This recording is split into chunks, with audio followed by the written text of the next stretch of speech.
नमस्कार दोस्तों।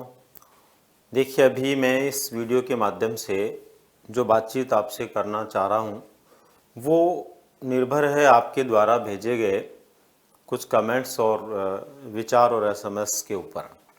दरअसल जब से सरकार ने शिक्षा संबल योजना के लिए अस्थायी रूप से शिक्षकों की व्यवस्था का ये कार्य शुरू किया है, आवेदन शुरू किए हैं, तब से ही बहुत सारे विद्यार्थियों के बार बार मैसेज आ रहे हैं और बार बार जानना चाह रहे हैं कि हमें इस योजना से जुड़ना चाहिए या नहीं जुड़ना चाहिए। तो मित्रों, पहले नंबर पर तो मैं आपको ये बता देना चाहता हूँ कि इसके लिए आपको किसी दूसरे व्यक्ति की राय लेने की आवश्यकता नहीं है, बल्कि खुद को सोचने की आवश्यकता है, अपने विवेक से सोचने की आवश्यकता है कि आपको क्या करना चाहिए और क्या नहीं करना चाहिए। मित्रों, मैं मेरे हिसाब से बताऊंगा, दूसरा दूसरे के हिसाब से बताएगा, पर आपकी परिस्थितियां क्या कहती है, आपकी परिस्थितियां किस कार्य के लिए अलाउ करती है, वो आपको सोचने की ज़रूरत है। फिर भी आप लोगों ने मुझे बार बार पूछा है, कई लोगों के कमेंट और मैसेजेस आए हैं, तो मैं मेरे विवेक से आप लोगों को दो बातें बताना चाहता हूँ। डिसीजन आपको लेना है, निर्णय आपको लेना है, क्या करना चाहिए क्या नहीं करना चाहिए आपके ऊपर मैं छोड़ता हूँ। दोस्तों, पहले नंबर पर तो यह है कि जैसे मान लीजिए हम में से बहुत सारे विद्यार्थी वो हो सकते हैं जिनकी पारिवारिक परिस्थितियां बहुत अच्छी है, आर्थिक स्थितियां बहुत अच्छी है और उनको बिल्कुल भी ज़रूरत नहीं है कि वो 2 रुपये कमाएं और फिर पढ़ाई करें, बल्कि वो बिना काम किए अपने घर वालों की जो सहयोग की स्थिति है उसके आधार पर वो अपनी पढ़ाई बरकरार रख सकते हैं। तो उन्हें छोटे लालच में नहीं पढ़ना चाहिए, बल्कि अपनी पढ़ाई पर फोकस करना चाहिए, क्योंकि कई बार क्या होता है, छोटे लालच के चक्कर में हम बड़ी अपॉर्चुनिटी को खो बैठते हैं। इसलिए हम लोगों को उस पर गौर करने की बजाय अपनी पढ़ाई पर गौर करना चाहिए, क्योंकि सेकंड ग्रेड आपका जो है जस्ट दिसंबर में होने वाला है, थर्ड ग्रेड आपका जो फरवरी में होने वाला है। अब बहुत ज़्यादा समय आपके पास में ऐसा नहीं है कि आप समय को इधर उधर जाया करें, बल्कि आपकी पढ़ाई पर आपको फोकस करते हुए स्थायी जॉब की ओर बढ़ना चाहिए।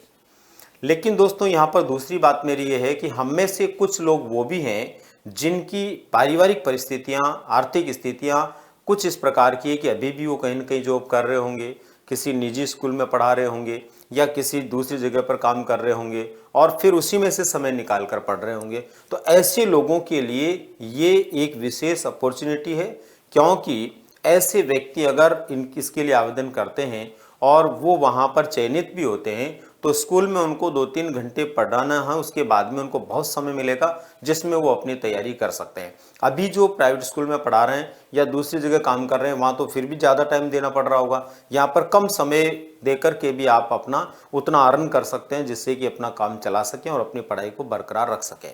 तो दोनों बातें दोस्तों, अगर अपनी आर्थिक स्थितियाँ ठीक नहीं है, पारिवारिक रूप से हमें बहुत ज़्यादा सपोर्ट नहीं है, तो हमें निश्चित रूप से इसके लिए आवेदन भी करना चाहिए और चयन हो जाता तो वहाँ स्कूल में पढ़ाते हुए, टाइम देते हुए अपनी पढ़ाई को भी बरकरार रखना चाहिए। और अगर परिस्थितियाँ अलाउ करती है तो हमें अपना समय उधर खराब नहीं करना चाहिए। अब दोस्तों, बात आती है कि आखिर अंतिम रूप से डिसीजन क्या है। तो अंतिम रूप से डिसीजन ये है दोस्तों कि वो आप लोगों को अपनी पढ़ाई को ध्यान में रखते हुए लेना है। कई बार क्या होता है कि आर्थिक स्थितियाँ इतनी ज़्यादा भी हमारी वो नहीं होती है कि हम जो है बिल्कुल 2 महीने काम नहीं करेंगे तो हमारे लिए बड़ी दिक्कत हो जाएगी। कई बार परेशानी हो सकती है, लेकिन दोस्तों वो छोटी सी परेशानी को नहीं भुगतने के चक्कर में हम किसी बड़ी सफलता से हाथ धो बैठते हैं। इसलिए आप लोगों को कोशिश करनी चाहिए कि अपनी पढ़ाई जो है वो बाधित नहीं हो। चाहे आप काम कर रहे हैं उस योजना से जुड़ करके, तो भी पढ़ाई बाधित नहीं होनी चाहिए, और आप नहीं जुड़ना चाह रहे तो भी पढ़ाई बाधित नहीं होनी चाहिए।